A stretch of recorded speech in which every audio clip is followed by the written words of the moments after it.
Halo semuanya, berikut ini akan saya tampilkan video peer teaching saya. PPG dalam jabatan tahun 2022 LPTK Universitas Islam Sumatera Utara. Jangan lupa like, komen, dan subscribe ya. Oke, selamat menyaksikan. Oke, puji Tuhan kalau semua sudah hadir. Oke, sebelum kita memulai pembelajaran kita, ada baiknya kita berdoa dulu sebagai umat yang beragama. Tolong Desril hadir ya nak? Hadir Bu. Oke, silahkan pimpin doa untuk memulai pembelajaran kita nak.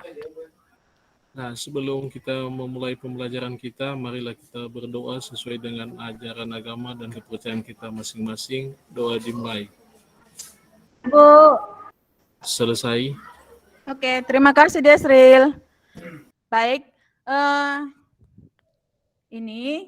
hari ini kita bertemu kembali dalam pembelajaran seperti biasa bahasa Indonesia. Sebelum kita memulai pembelajaran kita, ada baiknya kita menyanyikan lagu Garuda Pancasila sebagai wujud rasa cinta kita terhadap bangsa kita. Oke, kita mulai 1, 2, 3. Oke, kita anggap selesai.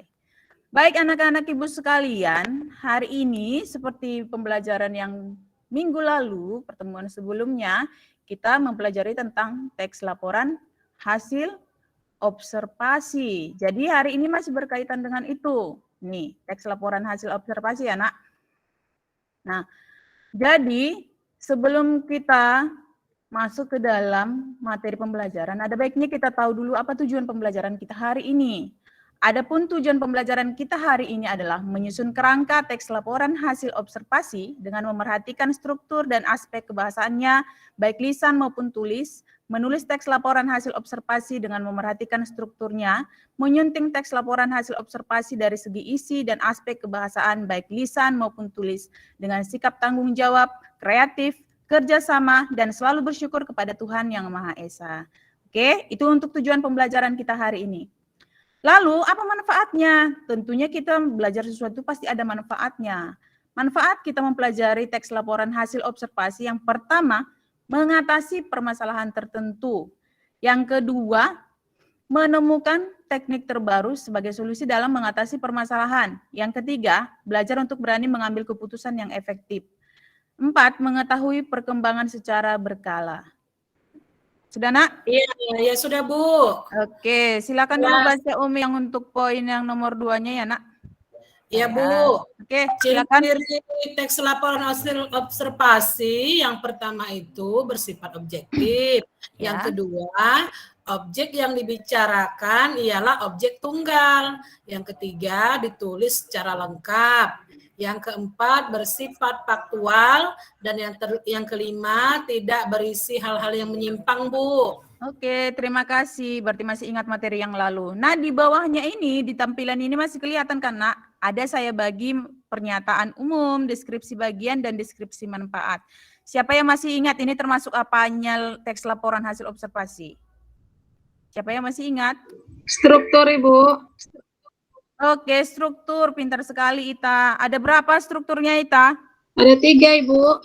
Oke, ada 3, yaitu di pernyataan umum, namanya sudah pernyataan umum, berarti yang bersifat umum. Nah, ini pernyataan umum ini ditandai dengan adanya kalimat definisi. Dan di dalam kalimat definisi ini ada konjungsi ialah, yakni merupakan, yaitu, dan adalah.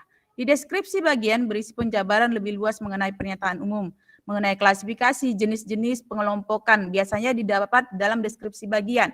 Lalu yang poin nomor 3, deskripsi manfaat, berarti berisi manfaat, namanya sudah deskripsi manfaat. Boleh diikuti anak-anak? Bisa dimengerti? Bisa Bu, dimengerti. Oke, lanjut ke yang poin nomor 4. Ini mengenai unsur kebahasaan teks laporan hasil observasi. Siapa yang masih ingat penjelasan saya minggu lalu mengenai keempat poin ini? Di sini karena tujuan kita supaya kita mampu untuk menulis suatu teks laporan hasil observasi, kita mesti tahu apa langkah-langkahnya. Ada yang pertama, merumuskan tema teks laporan hasil observasi yang akan ditulis dengan cara menentukan objek yang diamati. Temanya, berarti objeknya. Kalau kira-kira berdasarkan pemahaman kalian tadi tentang definisi teks laporan hasil observasi, objeknya kira-kira yang diamati apa saja yang boleh, nak? Apa saja yang bisa diamati? Objeknya yang diamati itu bebas loh. Boleh berupa benda hidup, misalnya hewan, seperti itu. Atau benda-benda sesuatu yang bisa kalian temukan atau bisa kalian amati. Lalu yang kedua, menyusun kerangka sesuai dengan struktur hasil observasi. Tadi kan strukturnya ada 3. Siapa yang masih ingat yang 3 tadi? Yang 3 tadi masih ingat? Pernyataan umum, deskripsi bagian, deskripsi manfaat, Bu. Oke, bagus. Terima kasih. Yang nomor 3, mengembangkan kerangka tadi yang telah kalian susun dengan perolehan data. Jadi ada data-data yang kalian peroleh. Misalnya nanti batang pohon. Apa saja yang kalian peroleh tentang batang pohon tersebut. Kalian kumpulkanlah data-datanya mengenai batang pohon tersebut. Lalu itulah yang dikembangkan menjadi kalimat-kalimat. Lalu yang keempat, melengkapi teks laporan hasil observasi dengan unsur-unsur kebahasaan. Unsur-unsur kebahasaan seperti yang disebutkan oleh Desril tadi, yang ada 4 poin. Adapun langkah-langkahnya adalah sebagai berikut. Silakan dulu Yanti. Nama siapa ini, Nak? Soekarno, SBY, Nama Jokowi. Presiden, Bu. Nama presiden, nama presiden kita ya kan. Jadi ini kelompoknya. Nah, adapun tugasnya adalah berdasarkan yang kalian amati tadi mengenai sampah, ya kan? Mengenai sampah. Silahkan kalian Itu buat, enggak masih diskusi. silahkan buat teks laporan hasil observasi berdasarkan objek ini. Silahkan dibentuk kelompoknya. Iya, Ibu. Oke, sudah apa? Silakan gabung di WA grupnya. Di situ saja diskusinya, Nak. Ya, sudah Iya. tahu siapa saja kelompoknya tadi kan? Iya. Ibu, ulang lagi, Bu, Ya. nama anggota kelompoknya. Saya nggak lihat tadi. Oke, kelompok Soekarno, Rizka, Oh. Desril, dan Ita. Oke. SBY, Rudimbowo, Umi, dan Pinaria. Dan Jokowi, Mirna, Desember, dan Yanti. Oke, sudah kelihatan, Nak? Oke. Sudah, Ibu. Oke, silahkan dikerjakan. Nah, kita sepakati dulu untuk pengerjaan menulis teks laporan hasil observasi ini adalah kita kerjakan selama, boleh ya, Nak, 30 menit, boleh ya? Boleh ya? Boleh, 30 menit? Boleh. Oke, setelah selesai nanti 30 menit, kita akan memilih berdasarkan kondisi waktu nanti ya, kita memilih dulu salah satu dari kelompok ini untuk presentasi. Oke, silakan dikerjakan. Kelompok SBY sudah sampai mana, Nak? Sudah sampai pengembangan? Umi? Belum, Bu. Sebentar ya, Bu. Iya, udah dikembangkan kan, Nak? Sudah didatakan Sudah, Bu. pokok-pokoknya? Oke. Yanti, Mirna, Desember. Ini suara Desember belum kedengaran loh sama Ibu. Desember. Halo, Nak. Sudah, Bu. Iya, Oke, Bu. sudah. Lagi Iya, dikembangkan Bu. kan, Nak? Iya. Mengenai apa tadi, Desember? Iya, Bu. Ya, mengenai apa tadi, Nak? Prosedur, Bu. Mengenai Iya. sampah. Yang objek yang digaji yang akan ditulis apa? Iya, Mengenai itu, Rizka sampah itu. ini Mungkin Desember sinyal di tempat ini. Desember ini. Iya. Lama Desember. aja itu. Mungkin melamun. dia, Bu. Atau Jadi memang Iya, melamun aja Desember tuh, Bu. Oke, siapa nih? Saya, Bu, udah selesai. Oke. Sudah saya kirim di Oh. Google Classroom, Ibu. Oke.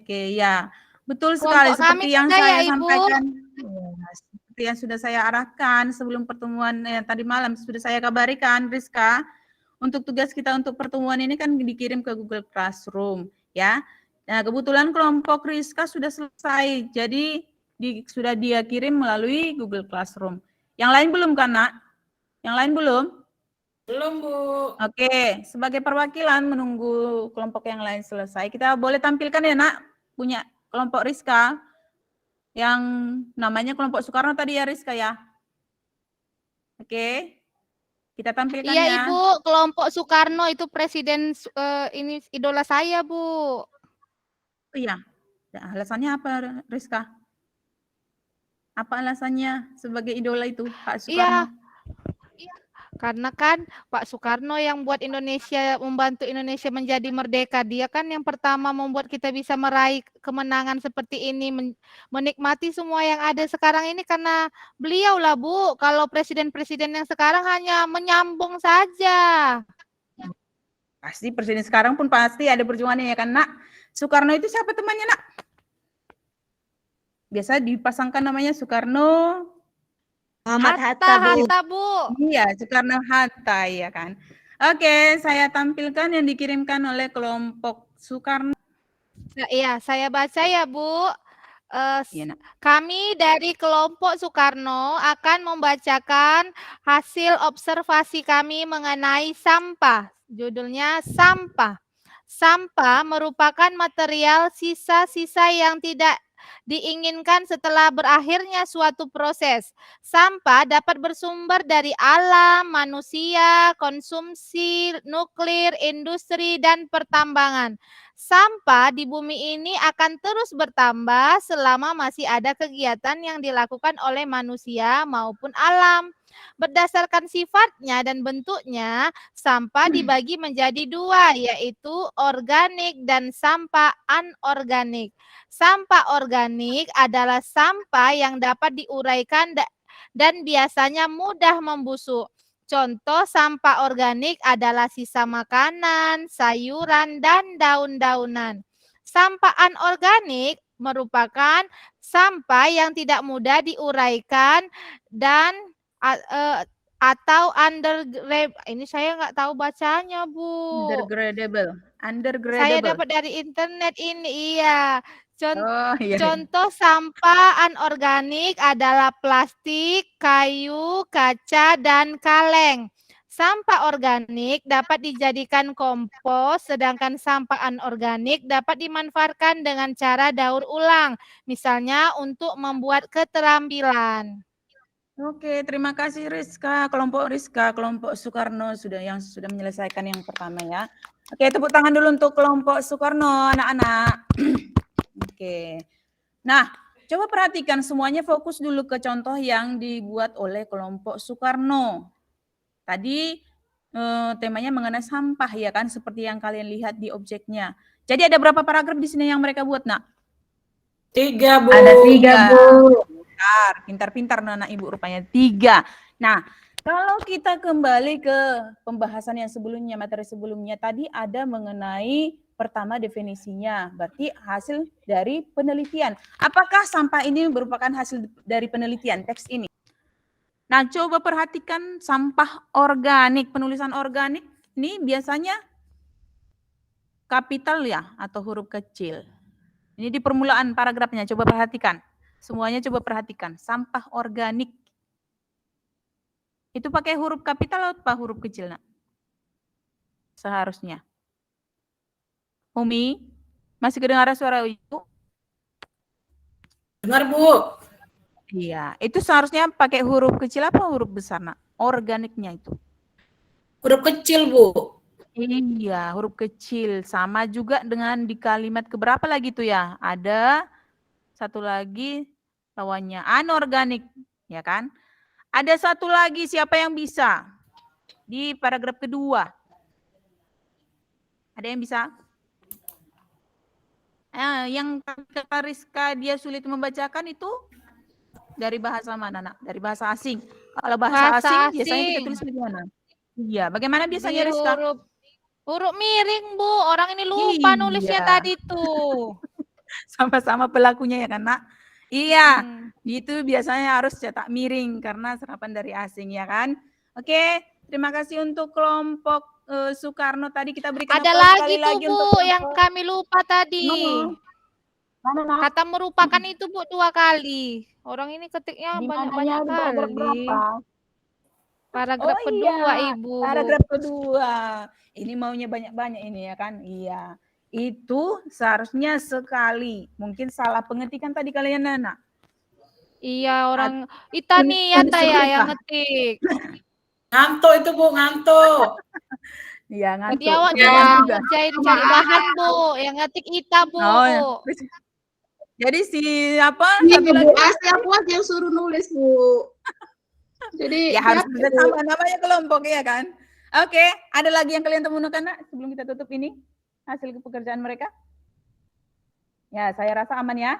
Oke, seperti itu juga caranya kita menyunting hasil menulis teks laporan hasil observasi nanti, baik dari segi penulisannya, tanda bacanya, dan selainnya, baik itu nanti mengenai kalimat utamanya juga.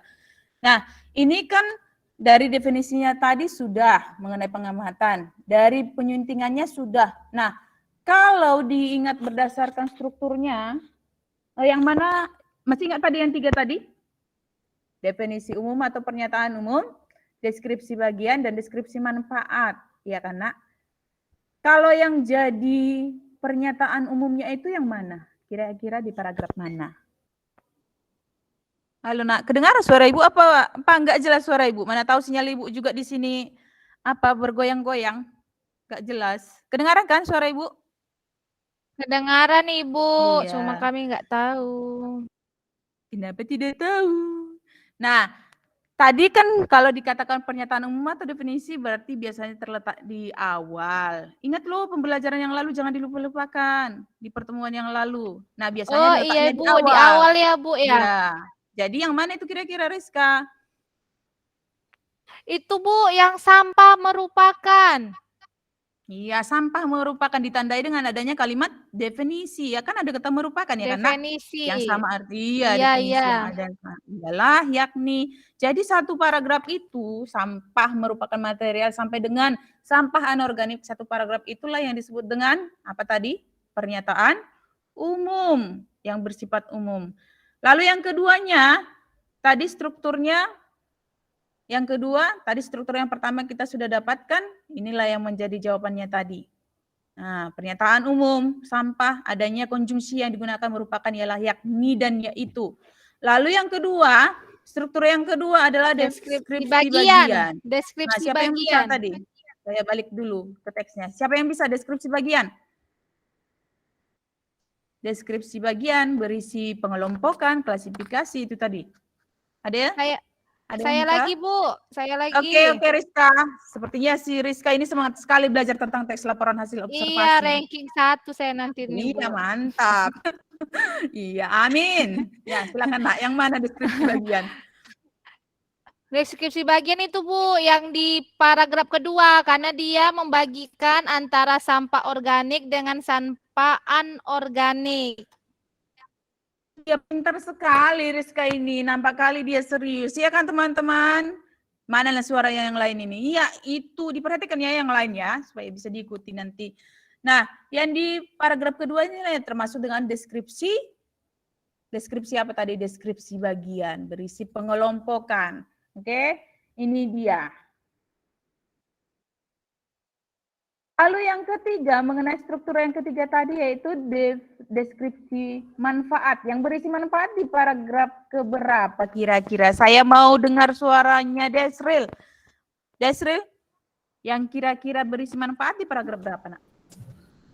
Manfaat. Iya. Tadi kan ada 3 definisi.